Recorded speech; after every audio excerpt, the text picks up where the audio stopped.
I'm delighted to be here today with Jesse. I understand that Jesse is a friend of Mark Lefevre, who's been on the show a number of times, and I've heard that Jesse does music and art. I've heard some of your music online, Jesse, and I have to say that the chord progressions that you use are so, I would say, maybe poignant and nostalgic and evocative.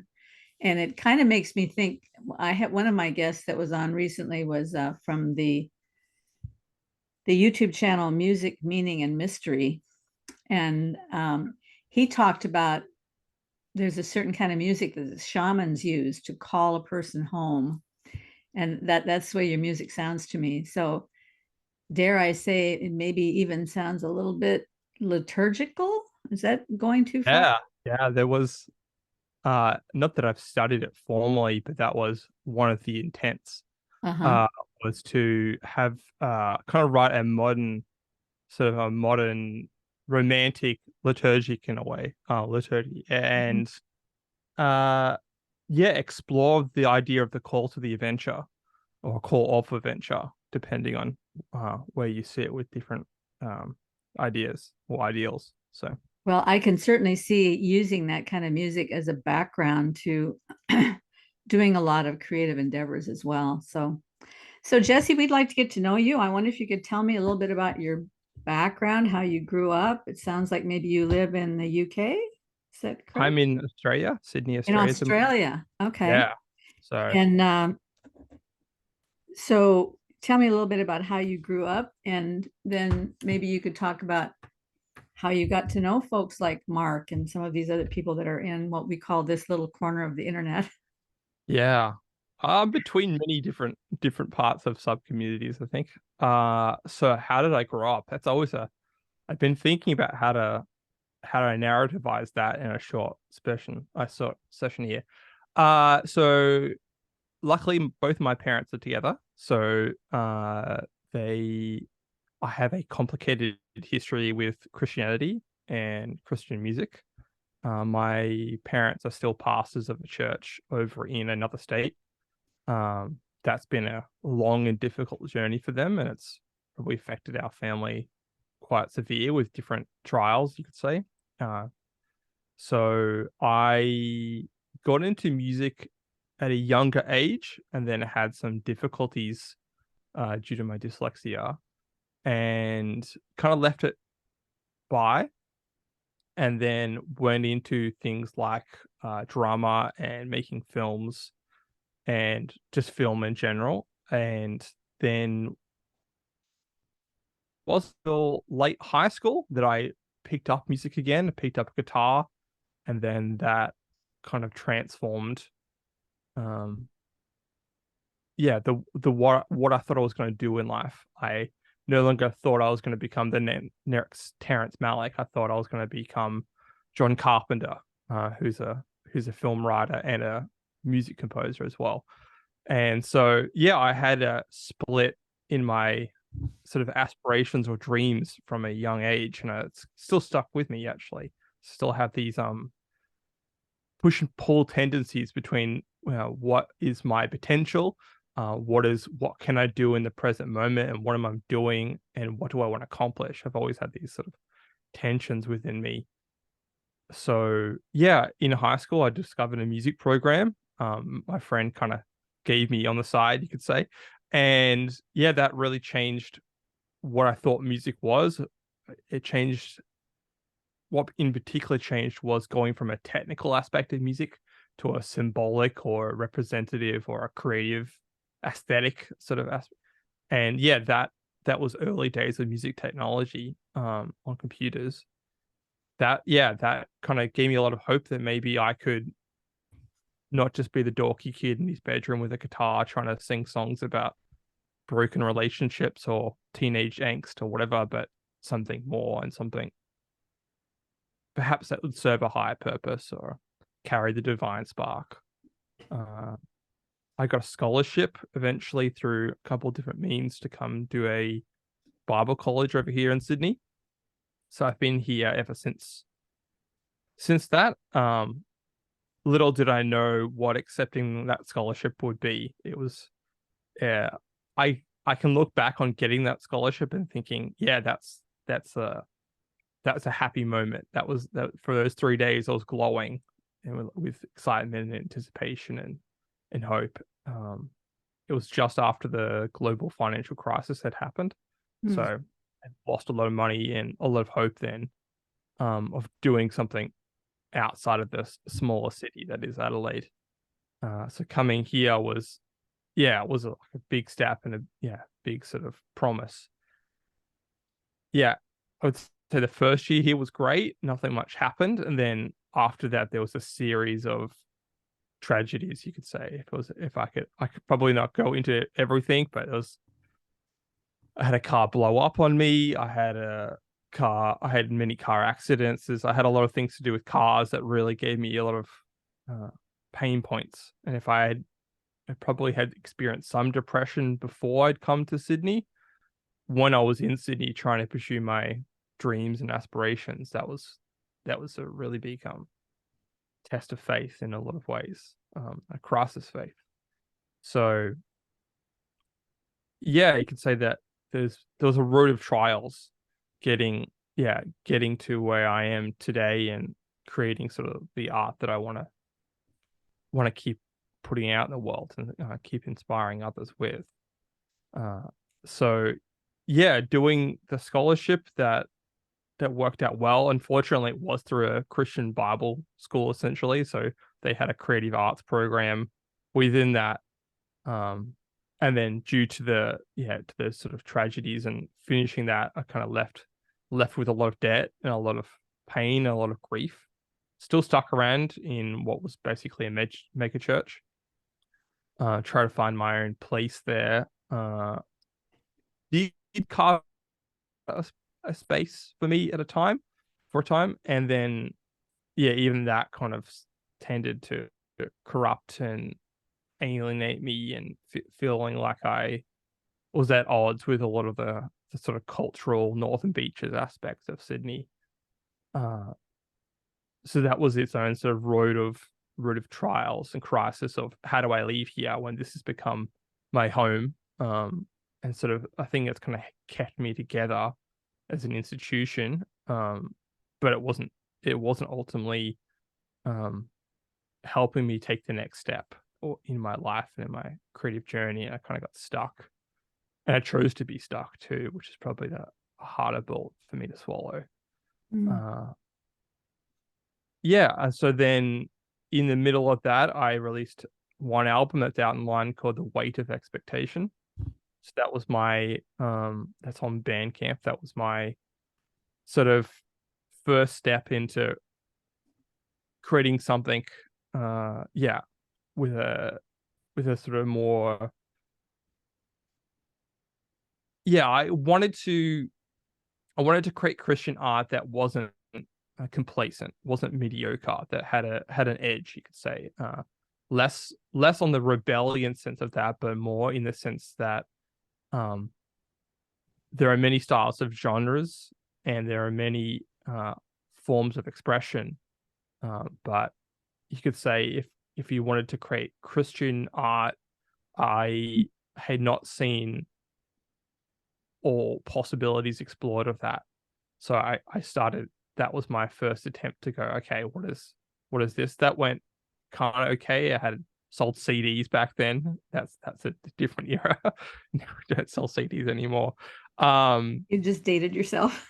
Yeah, exactly. Yeah, very much so. We handmade the CDs too. It came the cover art was like this, and then you'd open it up and you had a full scale picture in there. So there, we handmade the CDs, and yeah, I sold about 100 of those, which was quite good. So kind of broke even on the budget. Somewhere in the middle of fitting into that maker church and not fitting in at the same time, I had a second album out. I put a second album out called These Quiet Places. That was a reflection on identity, probably in that core aspect, and trying to find my own identity and trying to um, come to that more contemplative view of life, uh, due to the sort of crisis of faith and depression had gone through in different ways. And yeah, some of the things that my parents and myself were going through with relationships, and how that kind of forms or affects your perspective on life. So yeah, maybe I could maybe it's better not to explain that album. That album is purposely meant to be ambiguous in a lot of different ways. I have thoughts about re-releasing it and releasing more music around that time. I'm not sure how about you, Karen, but I tend to create a lot of art, for a season, and then trying to go back, refine it, and go, these were my favorite bits, or these are the bits that I think work the best. And then a lot gets left to the wayside, and then often you reflect back and go, oh, maybe I was too critical, overreacted there, or what I created is at odds with my present moment, and I was reflecting how I felt about that present moment onto that particular artwork, and then that has a really symbiotic effect of perhaps artists need managers and producers, or very good friends or good partners to jump in and say, hey, you're overdoing it. One of the things I've found with paintings, because I went through a period of time where I was taking this class where I had to do 2 large paintings every week. Wow. And it's a 10-week class, and I took the class 8 times over the course of about 6 years. Plus, I was doing a lot of painting in between there. So I was pumping out work. I have drawers and drawers and drawers full of large works on paper.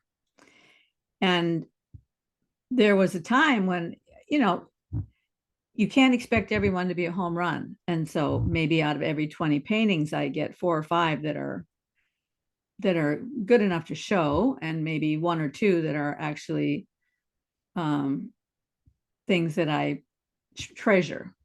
And so the rest of the stuff just sits in the drawer.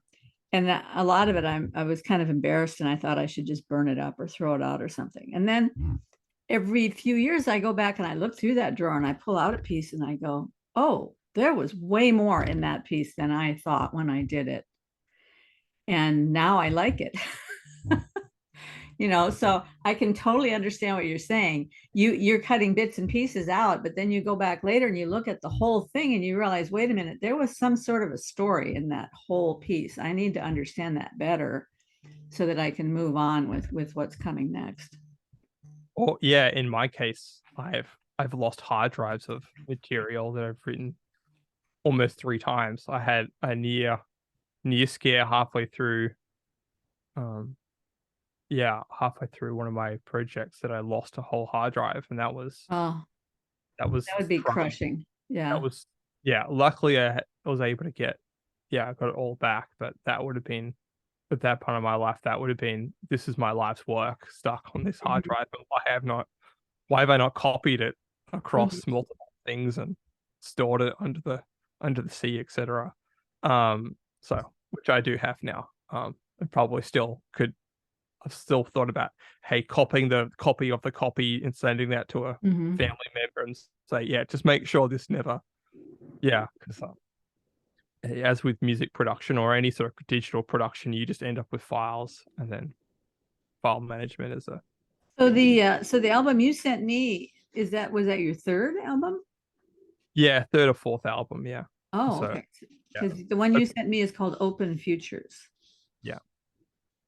So Open Futures is probably a good subject. It was to talk about. It was my first step in collaborating with someone. So it has a singer on there. Where we were both very inspired by 2 artists. One's called Sigur Rós. They're probably well known by now, and another is slightly lesser known. It's called Hammock. And they're kind of in that space that I would like to consider myself in, which is Christian artists Christian people making art. And so of whatever sort of background of Christianity, or sort of professing beliefs of Christianity, or difficulties with it. So Open Futures first came about because I was listening to a lot of Joseph Campbell, and then the Peterson wave happened in 2014, 2015, 2016. That started to really ramp up. Just as an aside, I was getting into photography then. I actually ended up essentially becoming Peterson's first photographer or in Australia for his first tour here. So I was a small local guy doing the event coordination, and then I just said, "Hey, can I do the Sydney event for free for you, just so I can meet him?" Because I was very much considered Peterson, and still do consider Peterson a hero of mine. And so I just thought maybe if I do it for free, I'll get in, I'll get to shake his hand and get to say hi and say thank you. And then that kind of very quickly said, "Oh, can you do both Sydney events?" Sure. Do you want to come down to Melbourne? Sure. Just pay for flights and accommodation. Do you want to do Brisbane? Sure. Okay, so you're now doing the entire tour. We have some money now. Do you want to be paid? I'm like, of course I'd like to be paid.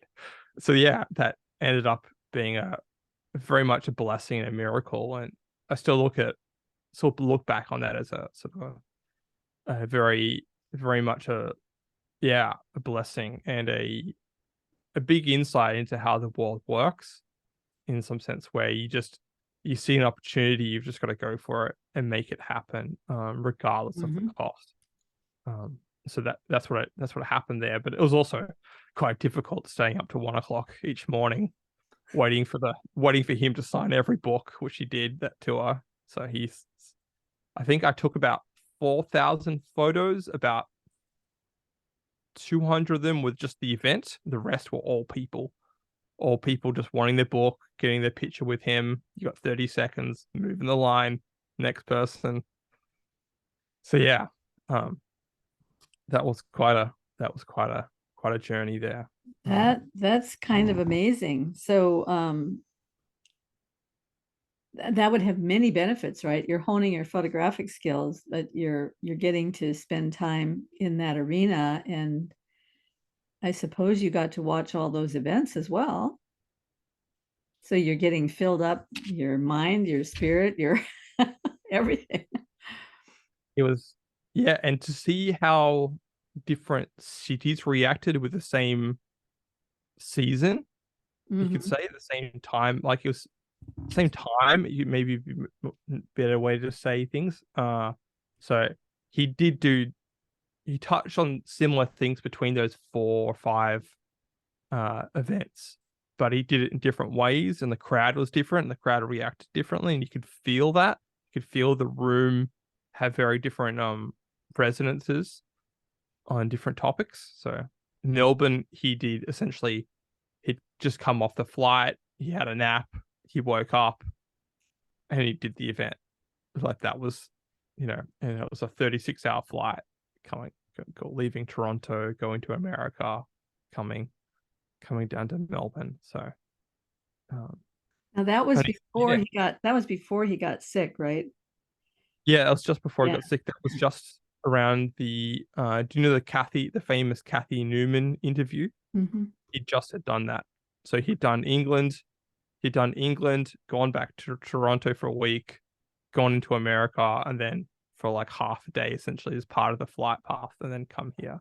So yeah, he was tired, but he still did it. He still stayed up till 11 o'clock that night after doing the talk.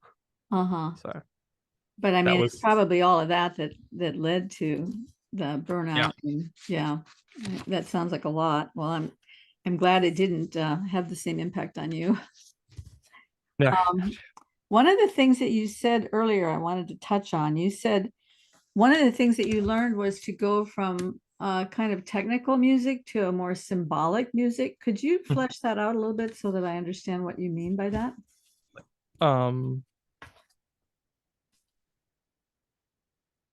So there's like obvious dialectic or contrast you can make between the classical world and the jazz world. Often jazz gets seen as a symbolic and classical gets seen as a technical. I kind of would beg to differ. I think what jazz has become now is still very technical based. Um, a symbolic for me is it's a narrative based music. It's a story based. Um, it's both carrying a tradition and then shining light on new areas to explore. Uh, it's less important that all the words get said in the right places rather than the communication or the meaning gets done well. Mhm. Famous media guy called Marshall McLuhan says the medium is the message. So I think if your intent with music is just to do the 3 minute 3 chord pop rock song, it won't have a lot of symbolic resonance, but you can still see the acts even in the 60s, 70s that had symbolic elements to it. Those songs have lasted a lot longer than um, the sort of catchy pop tunes.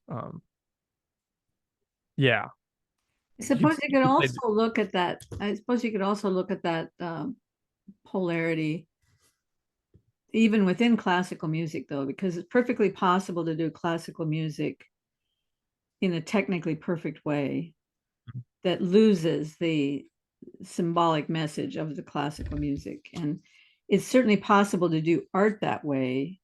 You yes. can paint a representational piece and you can make it perfect right down to the eyelashes and the wrinkles on the skin, but what you're seeing is a technical skill rather than seeing a narrative of meaning. And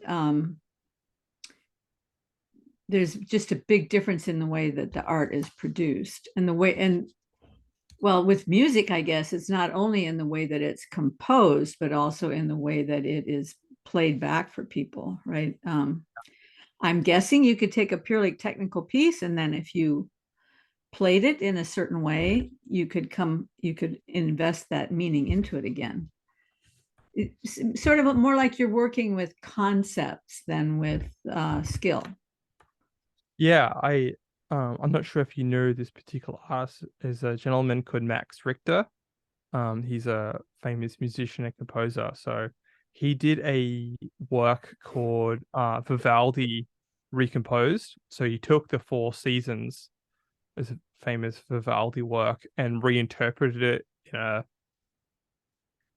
I hate to use the word modern, but in sort of a more of a modern guise or a more of a, I would say it's a more symbolic guise. So there's aspects of those original melodies and chord progressions and harmonies, but it has a different emphasis on it or different significance. So I went to a concert where he played that here in Sydney in the Sydney Opera House. Um, and you could see that the crowd responded to different pieces differently. What was interesting is it was a dual concert. So he had the Vivaldi reworked, then he had his own music, and as soon as the crowd, as soon as they said we're going to do that intermission now, and there's going to be the second performance with a new complete smaller ensemble of players, about a quarter to maybe half of the crowd got up and left purely because it wasn't the old thing. It was something else, and it was a concept album called Infra. Mhm. And even the way that was played is very different to the way the album was recorded, which was great for me. I wish they had could put that out because that performance was performance was more had more impact on me or more resonance than the thing that I thought I was coming for. Um, so I think symbols work that same way too.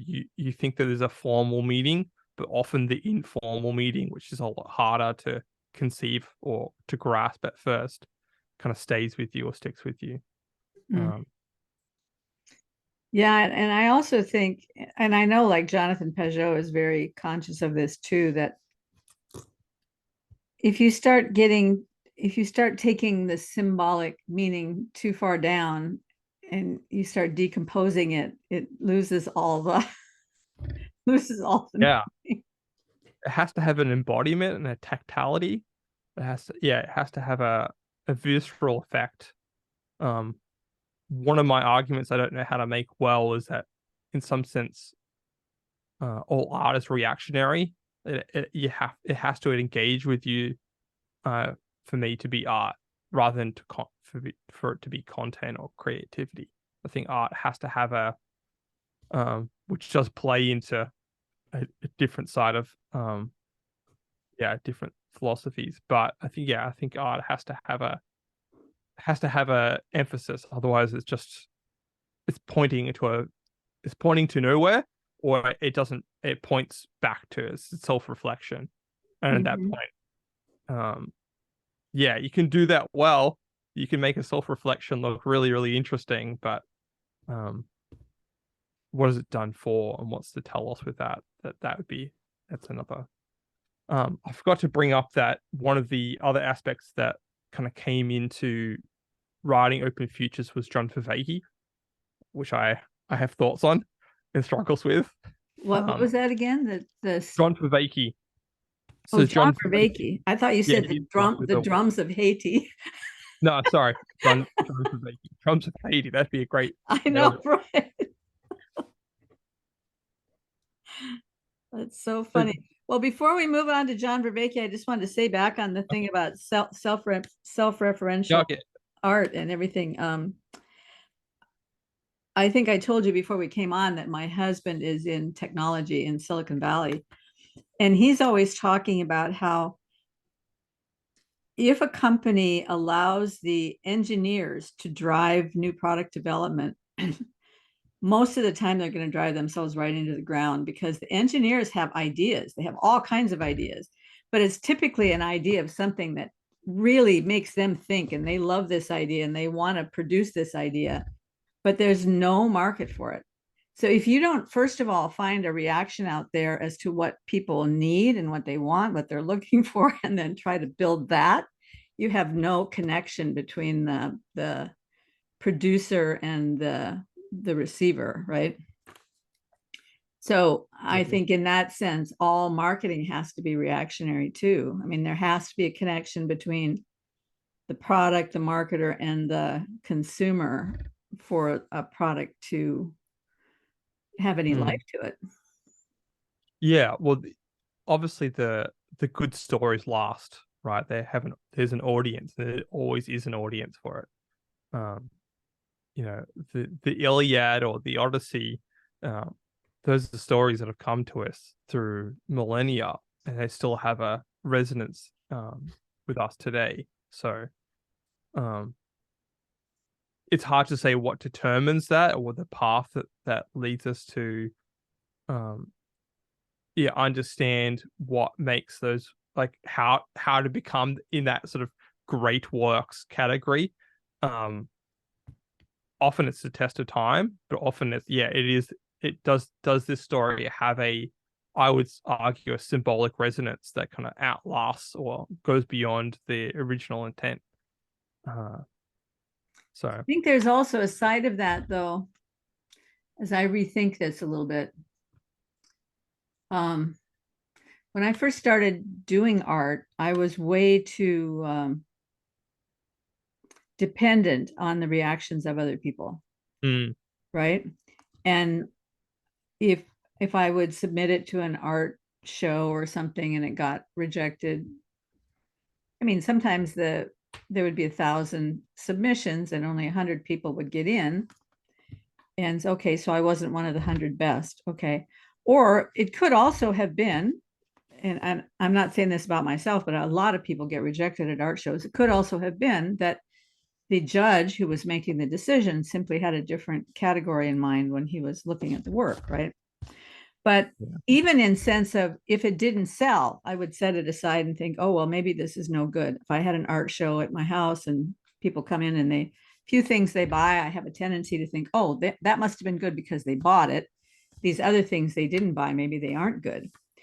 But then I had some experiences after a few years that were very interesting. There had been one painting that I had had out for 5 years at my art show and it had never gotten sold. So I put it away. I thought, well, maybe there's no value to this piece because I didn't have a confidence in what I had produced. And the 6th year, somebody came and they said, "Where is that piece?" And I said, "Well, I put it away because, it hasn't sold." "Oh, I come here every year just to see that piece. That's the only reason I come to the art show." Quick, Can I buy it? Well, so, I mean, that just really helped me to see, first of all, I don't think it's necessarily what speaks to people is not necessarily the technically best or the skillfully best, maybe, or even the conceptually best work, but there's something in me that was speaking to whatever was in that person that maybe doesn't speak to everybody. Maybe it only speaks to that one person, and yet it speaks. And there's some sort of a great mystery there that I've never figured out. Yeah, I've heard it called the universal particular. So Oh, there's something that's kind of that's an interesting phrase, the universal yeah, particular. yeah. I've a reappropriated phrase here for a few different reasons. But yeah, there's something everyone can everyone appreciates beauty. I think it's very hard to make a case that beauty is not appreciated. Um, but there are particular elements that don't resonate with people for whatever reason, or that people need a bit more of an understanding or a background to appreciate better, or to have to let the light in, you could say. Um, Often beauty kind of gets rendered down into more of a mathematical formula, um, which kind of removes negative signals as a kind of a confirmation that something can be hauntingly beautiful, which sort of theoreticians and philosophers don't like to agree that there are aspects of beauty that are hard to deal with. And I think even Christianity does make a case for that. Um, Within the pterygogue, I think it's called, the triform, with the three the creature with 3 or 4 heads that's hard to look at. And then even the face of God is very hard to look at, because I think it has that the aspect of where the that self-reflection is no longer valid anymore. So your confirmation biases and um your perspective gets radically shifted when you face true beauty. Um so yeah, getting back to kind of trying to follow some thoughts out. There's an aspect of beauty that people want to see is authentic, and that this is definitely beautiful, or this is definitely what should be appreciated. But we kind of flatten down the world so much where we're terrified of um things that we can't see outside of our perceptions, while our kind of biases of what we have. Or we're not even willing sometimes to admit that we have a bias towards a certain style or perspective, and that limits us from appreciating um the craft that someone else has. The Even saying artwork for me sometimes is a cringe element, because work has that sort of Marxist tendencies that everything is just a product that you put out in the world, Mhm. rather than craft. It's an essence. It's a kind of, it's from your labor, but also it's something that goes out from you. It's not going to flow back in some sense. Um, so you know, a furniture maker makes a chair, but he doesn't make a chair to sit on. He makes the chair, and the chair is a blessing to others, rather than it's a kind of this symbiosis of product and creation and work and labor. There's sort of those sort of difficulties we have with our sort of more materialistic senses of what things are come into play with Well, what maybe we can. we need to redeem the word work away from Marx, Yeah, right? yeah, yeah, Because there is something about producing art that is that's work. Labors, I think, I a mean, better you word. mentioned that you had gone through a lot of suffering in college, and I was messing around on Twitter before we got on this call, and I noticed that somebody had posted a video about how suffering avoidance has weakened the current generation. Um, that just pops into my mind that when I hit a wall with a painting, the reason I don't move further is suffering avoidance, because it's work to push through that barrier, that place where you hit a wall, you don't know where to go, you don't know how to do this. It's going to be a risk. It's going to require digging deep down inside of yourself, looking at things that you don't like. It's work. It's not Marxist work, so maybe we need to redeem the word somehow. Yeah.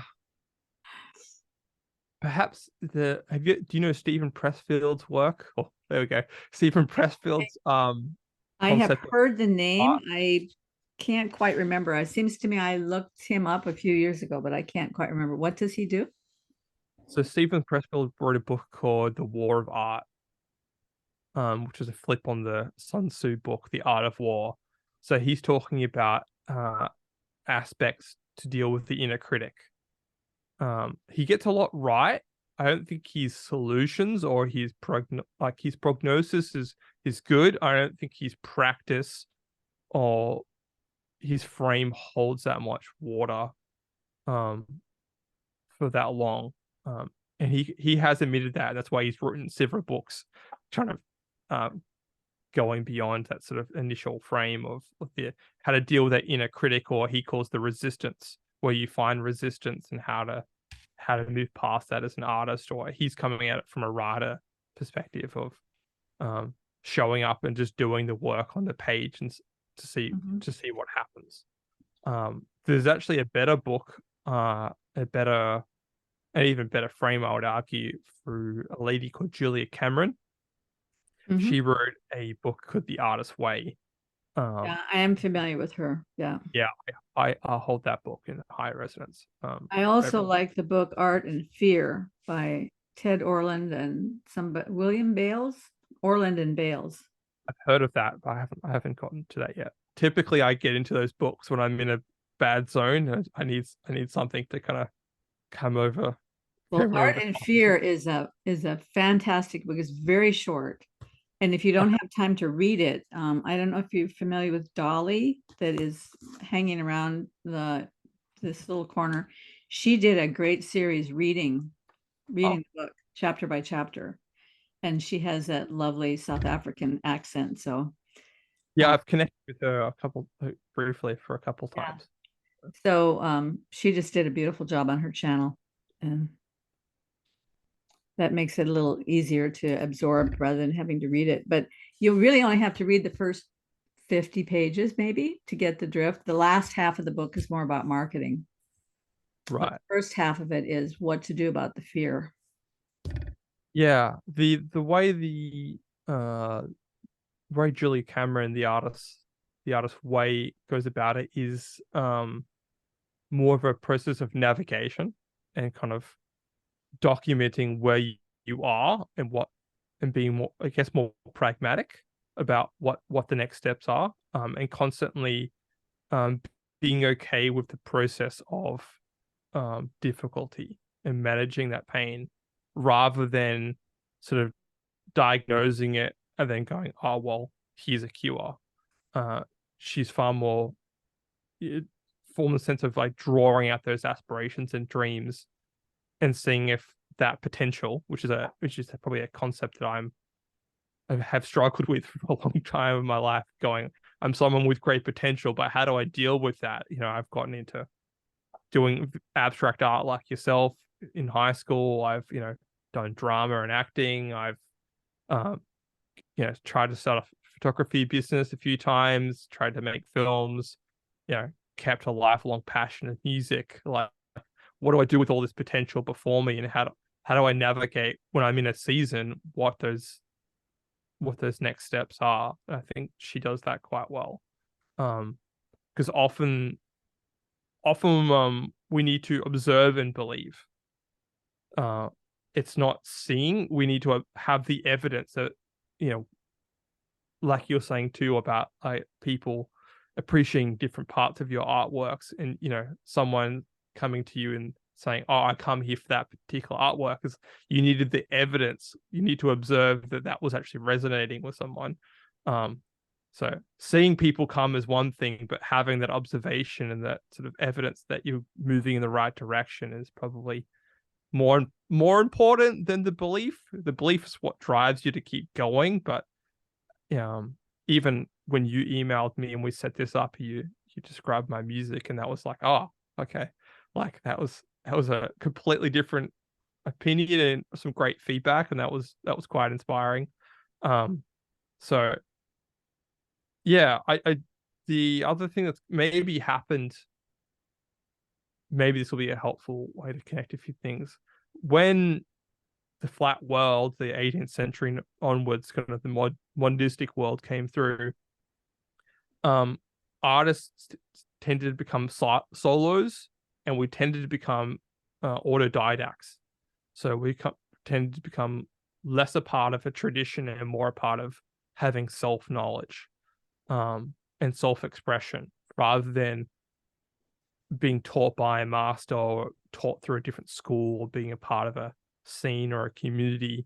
By the end of the 20th century, by the end of the 80s, everyone was kind of their own product, rather than a continuation of a series of philosophies or schools of thought or genres, which has only become more relevant now with the social media age, where everyone's trying to be a micro expression of a series of iterations that get you to the most nuanced of metal. You could say, now it's like, oh, I'm into gent, which is a subsection of a subsection of a subsection of rock music. I like those sort of micro or self expressions tend to have continued this process of flattening things out, rather than having rather than it leaving a legacy of connecting schools of thoughts together, which was far more the old system or thought of art, where you can. One of my favorite abstract expressionists is Matisse, but you can see where Matisse's influences are. You can see that he's doing a completely different thing, but you can see where his influences are, and you can go back to even like Turner would be another sort of favorite of mine. You can see where he started and where he's going and what he's trying to do and the differences with that. But also there's kind of a point of no return there, where the no longer became an abstract of an idea. It became abstract for its own sake. And when a symbol is disconnected from a telos, it tends to break down and decay, like you said. So I could keep Yeah, and the going. thing about Matisse is that I always found so interesting is that he became more and more and more abstracted as he lost his eyesight more and more.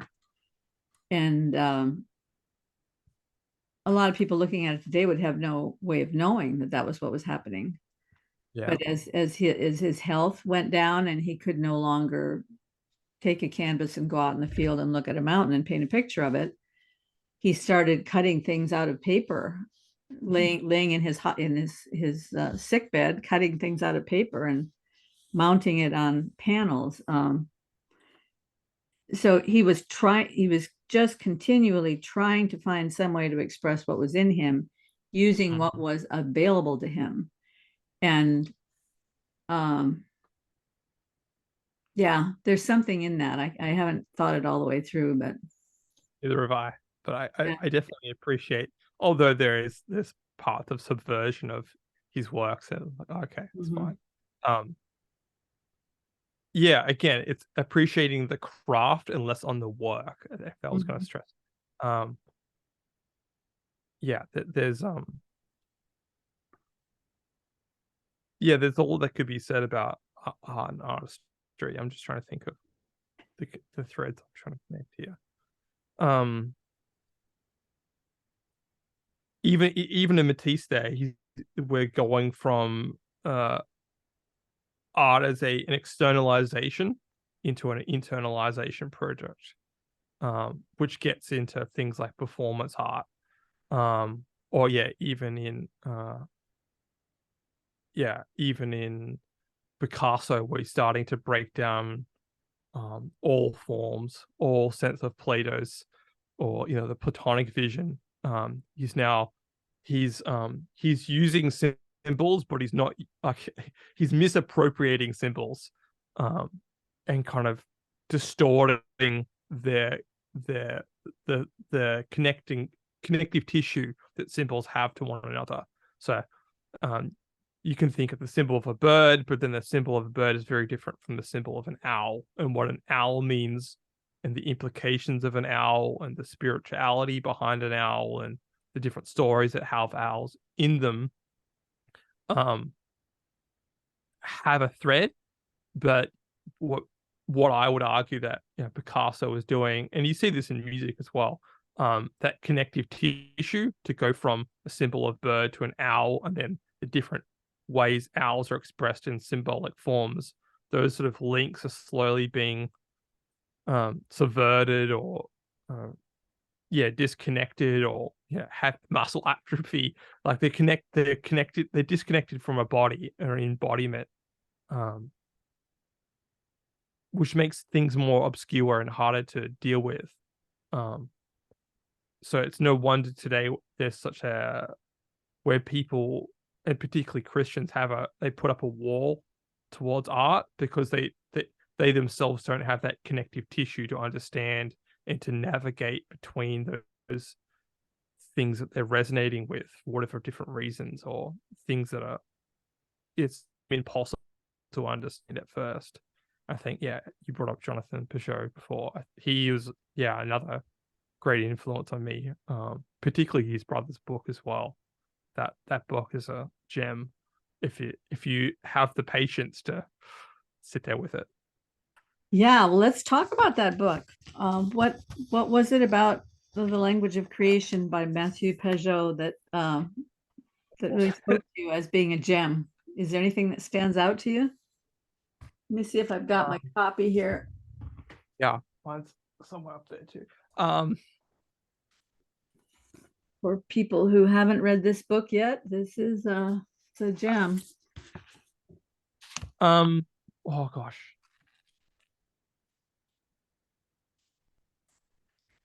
I think, I would say there's aspects of that book where he starts to talk about how things fractalize, and how clearly he explains that. And there's also I would say an informal argument going on in the book about how words change, and how words have symbolic meanings, and often those little he puts the little side notes on the end of each page. He's like, by the way, this word means this, and for breath. And if you've been following along, you'll see that how breath and wind are connected, and you get an insight in that moment that you wouldn't have made, because you needed that sort of connective tissue to see the world clearly, or just experience reality, you can almost say, in a different way. I think that was that definitely came into Open Futures as well. I was reading that book around that time, as well as listening to Viveki, and trying to understand the world as essentially as potential, and how things manifest through potential, and that cooperation you need to have with the future and the past at the same time.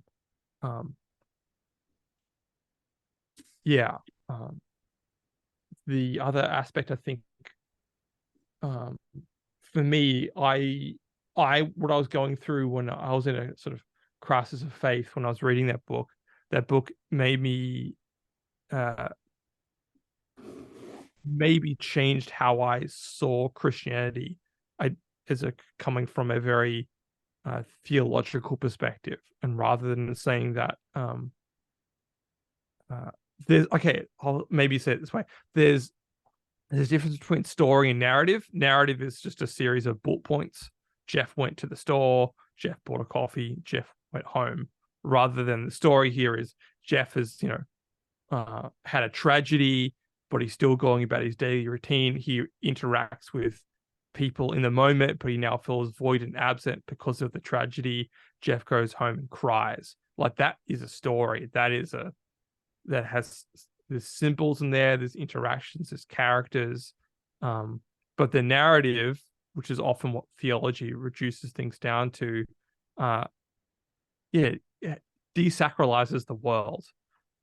So that's I think what that book did for me was it kind of gave me a bit more of a sacred space and way to connect things together.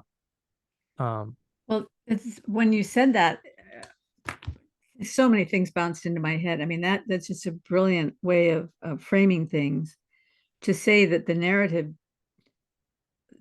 certainly changes the way we see things, but in my mind it also leaves a lot of space. It leaves space for the story that you told, the symbolic story that you told, and a whole bunch of other stories that could also be told. Because like in the Bible, when you read the story of David and his sons, and particularly Absalom, Mm. and you read David's story of how he raised, we only get a glimpse of how he raised his children, but Yeah, that's enough of a glimpse to plop into that an entire yeah, symbolic story that relates to my life and your life and everybody else's life. And so it leaves this space open so that every single person can get some deeper understanding of how a father can tragically damage the relationship with his children. And the biblical story doesn't tell the whole story, it leaves lots of it out so that we can interact with it, right? And the yeah. parables are kind of the same way. The parables just give us this bare skeleton, and then we feel ourselves drawn into that story and become a part of it. Mm. Does that make sense? Yeah, the poetic is quite an important frame to have. We've lost a bit poetic. Um, there's kind of a poetic injustice going on right now where we're not able to handle ambiguity or complexity in a way. When you read a poem or you read poetic literature, or um, you could say poetic and symbolic are interchangeable in my headspace. Yeah, you it's the same with telling a story on the page as well. You have to give enough details there that inspire the imagination, but enough of a frame that you don't kind of think outside of what the original intent is. Um, that's what I'm trying to do with my music as well. Mhm.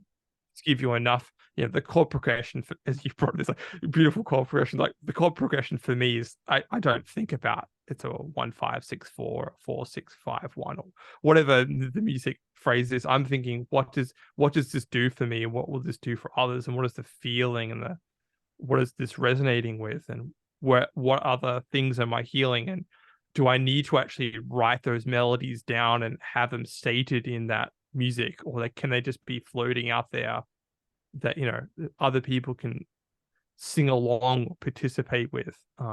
Mhm. Uh, yeah, it's interesting you brought up too about David and Absalom. Um, the older way of storytelling was that you would get the narrative and the story, but you would still know what the story is. You wouldn't get it disconnected from whole. Rather than what we tend to do now is kind of compartmentalize things down and atomize things into um, just one portion rather than the whole event. I have a whole um, thing I'm working on right now between romance and rom-coms, and how rom-coms are that sort of segment down of When Harry Met Sally, and you can't that movie does it well, but that was kind of the beginning of the end for me, because you don't get a full picture there. You kind of it loses resolution because it skips parts, and it skips parts that would be relevant, or imagine you get David and Goliath, David and Bathsheba, and then David in Absalom, and you remove those connective tissues, those parts, you wouldn't get a full picture, you wouldn't get a full story. But because we have that there, we have an epic, you could say, that you can pass on, and there's different learning points and highs and lows. And I think what we're experiencing now is we get all lows and all highs, and we're not comfortable with that ambiguity, and then the messiness of what stories have to go through, or what we have to go through as artists or storytellers or creatives. One of the things that just popped into my mind was an art show I went to a number of years ago, 10 or 15 years ago, maybe. It was called The Cult of Beauty. And it was at one of the museums in San Francisco. And it was just many, many, many of the treasures of the Pre-Raphaelite movement. And there is so much beauty in that art. Sometimes it's just beauty. I mean, that's not a fair way to say it. Sometimes there's just a visual frisson. It's trying to capture your heart with the visual look of it, right? But some of those paintings that the Pre-Raphaelites did were so deeply romantic in the sense that the painting tells a whole story. Like I don't even remember who the players are, but there's one where there's the beautiful maiden in her beautiful long gown tapping the shoulder of the guy who's kneeling because she's honoring him as the knight exemplar or something like that. You can tell in that story that there's more there than just a rom-com story. that there have been trials and suffering that people have gone through to get to this point where this great honor is being bestowed. There's a lot underneath it, right?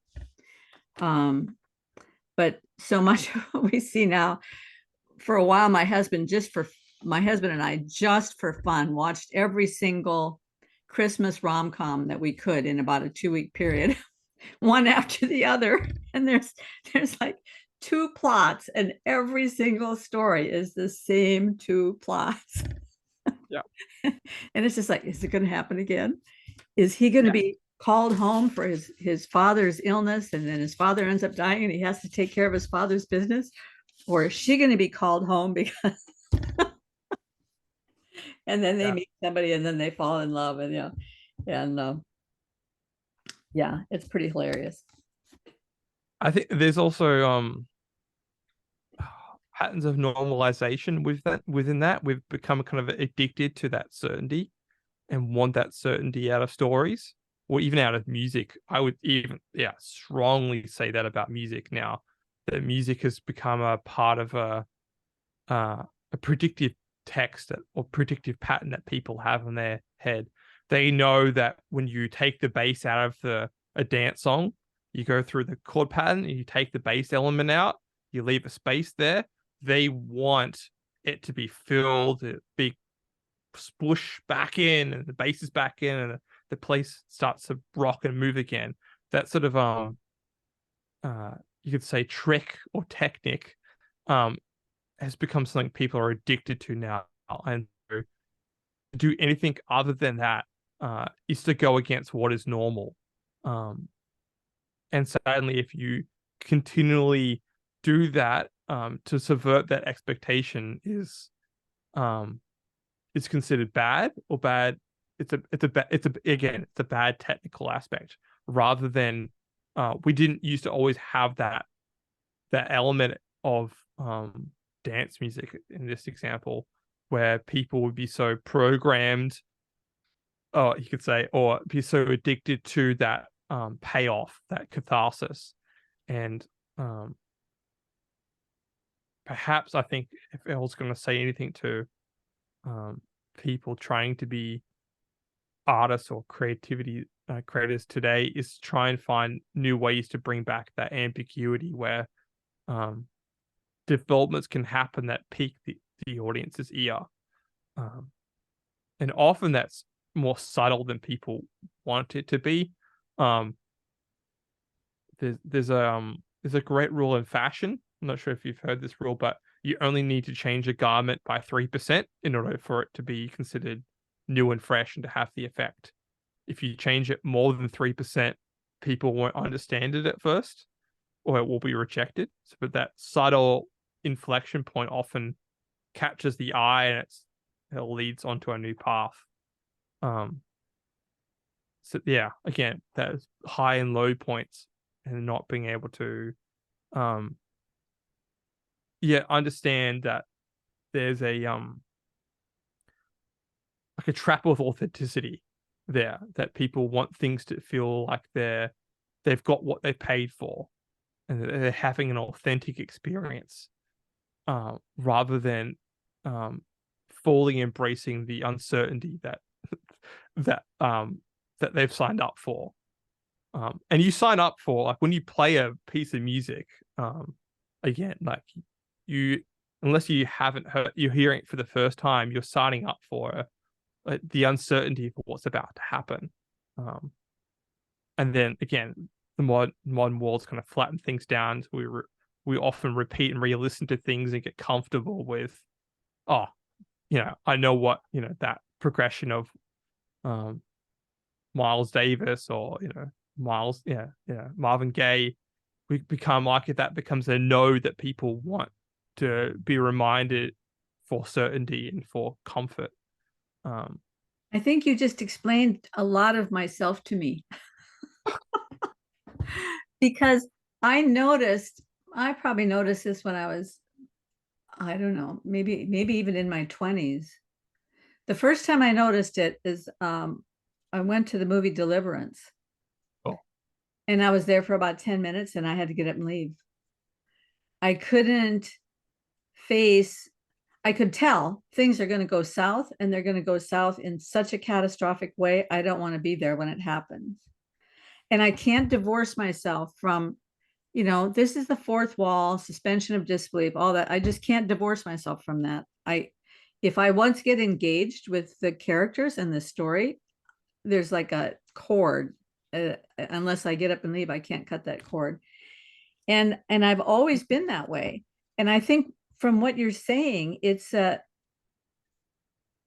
in some parts of my life, I have taught myself to be comfortable with uncertainty, but there are other parts of my life where I just cannot handle uncertainty, especially if I see it going to a very dark place.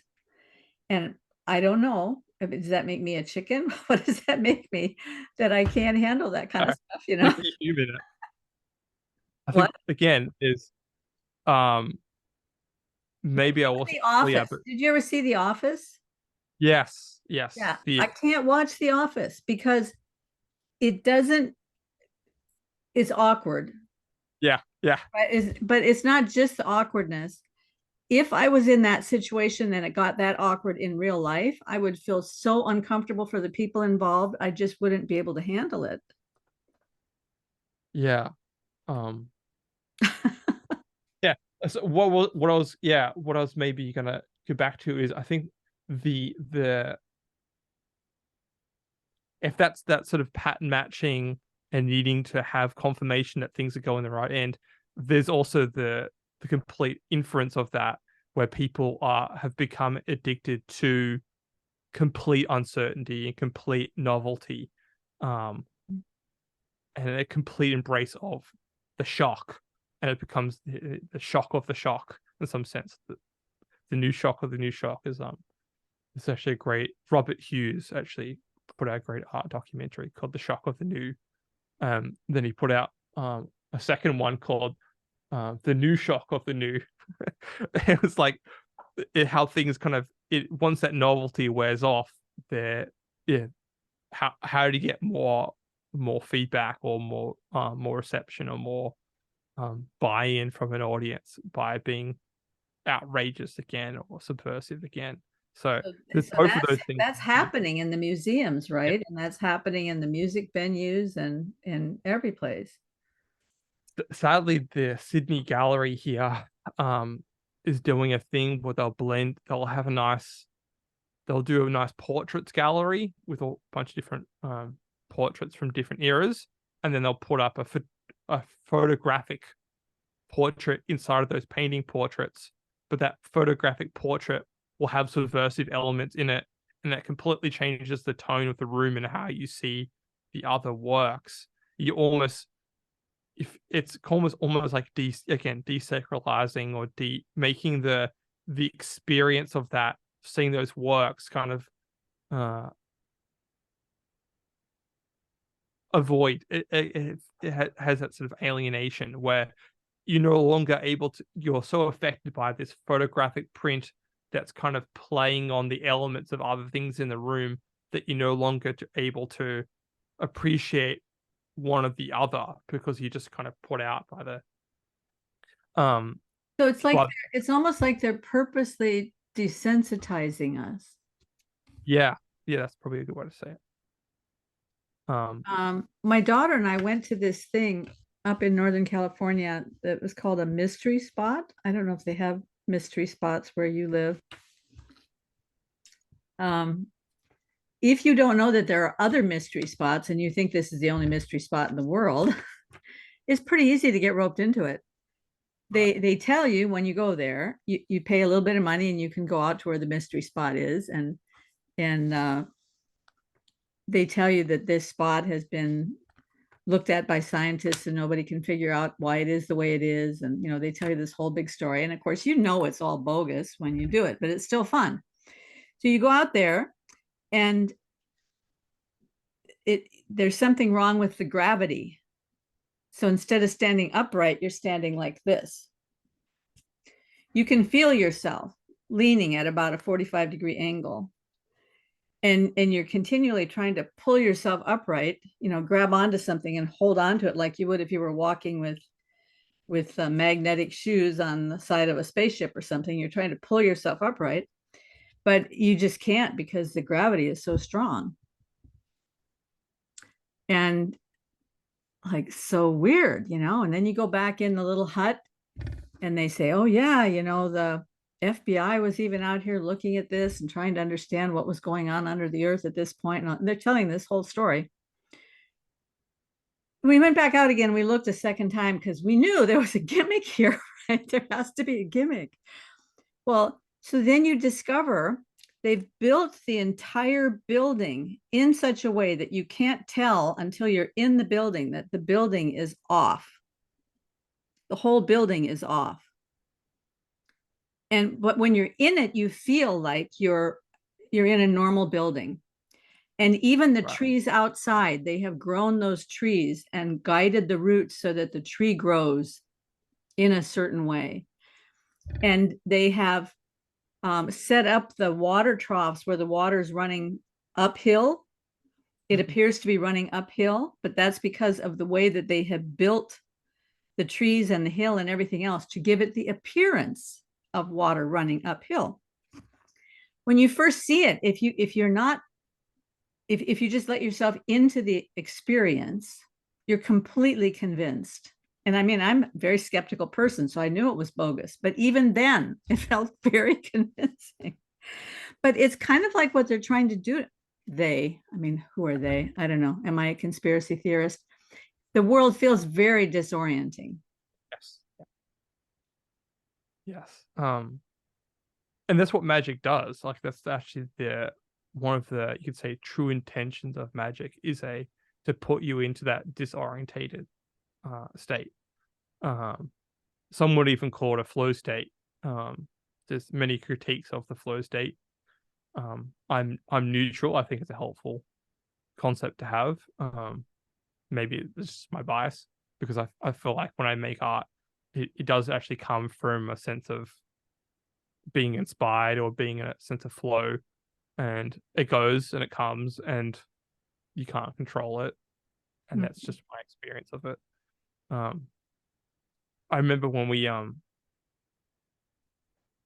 yeah, when I bought this new keyboard, and I bought it um in COVID, or essentially in the middle of COVID, and for that first 6 weeks, every single time I sat down at that keyboard, a new piece of music would come to me, just because it was just everything was in the right set of environments. I was in the right place. It was inspiring enough. There was enough material around me to be either negatively and positive inspired for, and I just brought something out of me. Um, getting back to the magic trick though, that it sadly that is artistry in some sense, like perfecting all those different little nuances to get you to believe and to buy in. Um, that is that like there's a confrontation that we have to do as artists to know that we are kind of leading an audience into, when you put your pictures around in your art gallery, you have an intended desire effect that you want. If they see this first, then they'll experience this differently, and they'll move on to here. That sort of that sense of mapping out space and having a designed that's almost unavoidable. Like it is a preference hierarchy in some sense. Um, but perhaps what's going on with us is again, modern people, or is that we're not aware how much that is happening to us at any one given moment. Um, even yeah, getting back to music, even getting back like music and social media platforms now, the algorithms are designing a space for us to be encapsulated in, or caught up or contained in, that is of our own reflection, is of our own doing. Um, you know, once you put a pattern of behavior into a social media algorithm, it'll give you back what you want. And it'll do that for, give you that disorientation from reality and the circumstances and the things that you're experiencing. And you look at the social media reality, and it does feel like things are off tilt. Things are kind of not as they should be, or disorientating. Um, how do we live with that? I think you just have to be aware of it and navigate it. Well, so And it's try like not. Narcissus, right? When he Yeah, saw his own reflection, he didn't know it was his own reflection, but the fact that it was his own reflection is what trapped him. yeah. I was reminded actually of that recently, which I thought was really, yeah, something I need to consider more.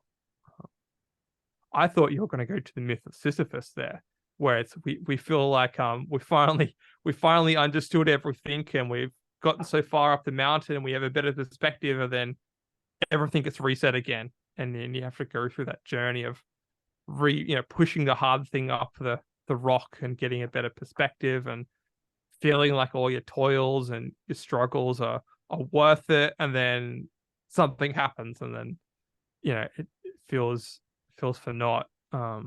Did you ever see the movie The Mission? I just saw that this year, actually, finally. 'Cause that's an old movie. That's Oh what, yeah, 85 or 86, something like that, maybe 87, yeah, 80, yeah, somewhere, 80, I think, or something. Yes, early somewhere in 80s. there. I saw it when I was a missionary in Japan, and I was way too young and dumb then to Yeah, appreciate it, get the drift of yeah, it.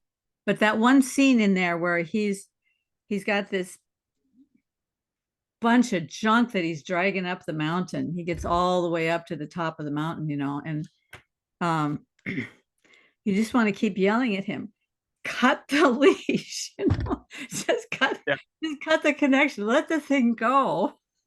yeah. And that's such a clear picture of who we are, that what's that verse in Hebrews? The sin that so easily entangles, that Mm. junk that we just drag up to the top of the mountain over and over and over again because we don't recognize that there's somebody willing to pick that burden up for us and carry it for us. It's a fantastic movie. Um, I completely forgot that aspect of the movie. so caught up in the second half and um the the sacrifice elements of that, of standing up for what you believe in, that I forgot that first half, which is all the trial of trial of redemption, you could say, that he was going through, and he purposely gets put through that trial.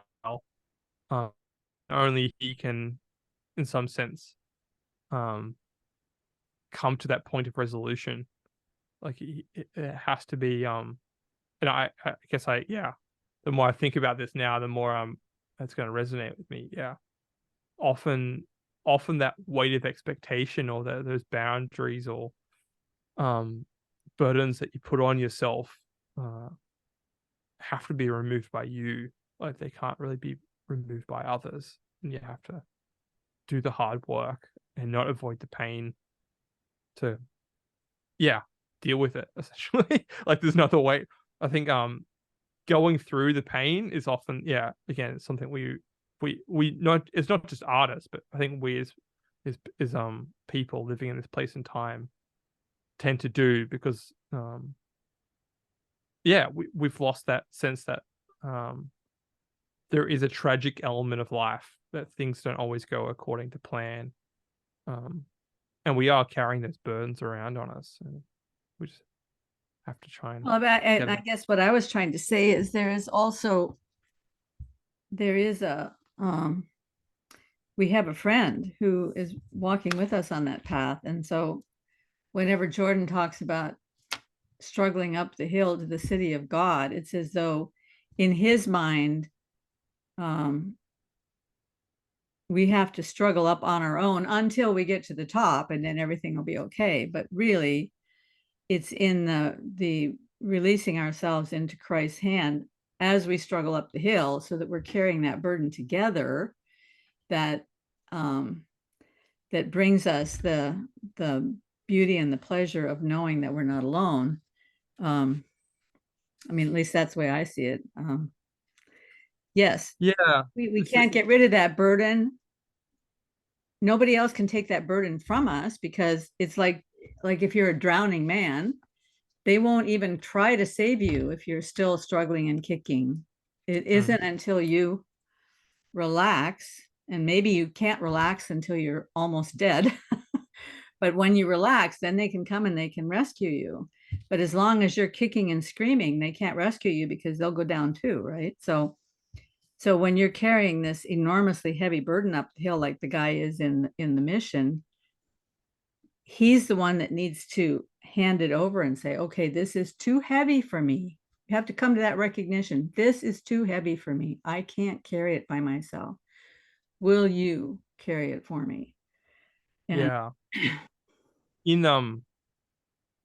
yeah, what's coming to me, I there's a track, it's actually my favorite, or if you should have a favorite track on a, or a favorite work of yours, um, as an artist, but the very last uh of my recent, yeah, tracks or recent works in Open Futures is called The Place of No Return. mhm. Which deals with that concept. That yeah, there's often it's not just a turning point, but it's often a place where uh the old life is no longer your um yeah, it's no longer, it's what's it's still present with you, but it's no longer your burden. Like you can no longer go back. Um, in some sense, you're always moving in a new direction.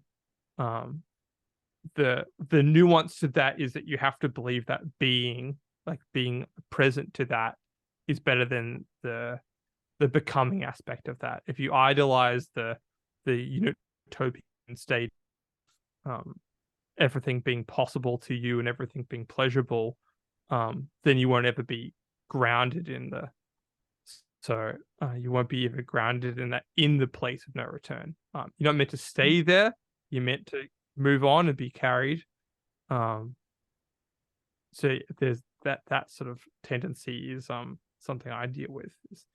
There's it is actual place that you get to in life, or specific moments you can look back on and go, yeah, that was a place of no return.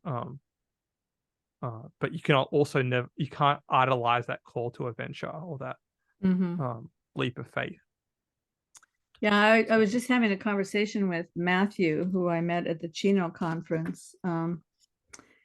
And we were talking about in the call to adventure, or in even making furniture or anything, there comes this place where you've reached your limit, the limit of your skill or the limit of your knowledge. You're at the outskirts of where you can get to. And the only way to push beyond that is to recognize your incapacity, to recognize your lack of skill, to recognize your lack of knowledge.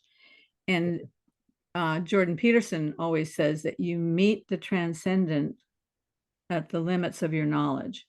Yeah. Another way he puts it is you meet the transcendent when you err. So it's at that point when we, the point of no return, I guess, that you have to acknowledge your need. and that when you do acknowledge your need, then you can press out a little bit further into this place of adventure. But if you idolize that, if you bring the transcendent down to the place where you can hold on to it, yeah, right, then you've reduced the size of God. So he always has to be the one who is just outside the reach. I mean, I'm not putting it very well because I'm terrified of saying something heretical. No, I actually, no, I think there's a lot that we're missing there. I call it the romantic vision, rather than the cathartic or the comedic vision. By that I mean that a romance often goes beyond those narrative points or those story points. The romance is the continuation, is the legacy, is the tradition. Like it's King Arthur and the romance of the knights, or the Holy Grail. It's always a long lasting. You often in a comedy, it's about really one person in particular. Like particularly in rom-coms, it's often about the male, essentially. Like if you really study rom-coms like I have, you see that it's just most of those films aren't actually about the female characters. They're about the idolization of the male. But rather than a romance, it's about a people and a place, and it's about characters, and it's about how they all work together. And there's obviously a leader, a central focus point, but often it's a group of people going in different directions.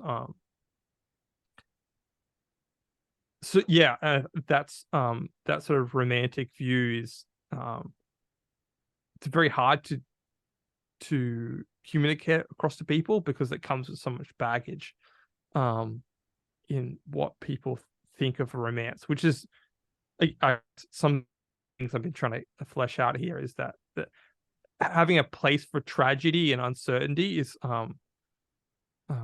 that's kind of what a romance traditionally or typically should be for, is that things don't always work out, but there's a higher purpose or a greater call in that. And you see that with, the mission, right? Things don't go well in the mission in the mall, but it doesn't make it not a beautiful film, or doesn't make the missionaries' work void or unpurposeful. In fact, that film argues that it was all it did have a beauty or a place or a purpose to it, which is that high resonance, or that yeah, making the making the space for the sacrifice to have its own place. So I call that the open future, essentially. I stole that from Viveki. So that maybe is a good place to wrap up here. And could you send me links to all your albums, and I could put them in the description section beneath the video, and any other links that you want to share with people? I don't know if you have a website or a link to your art or anything like that. It would be fun to get to know you better that way too. Okay. Yes. This has been great, Jesse. Thank you so much for joining us. Have a great, I guess for you, it's a morning. Yeah, it's almost 10 o'clock here. Oh, okay. Have a great rest of your day. Bye-bye.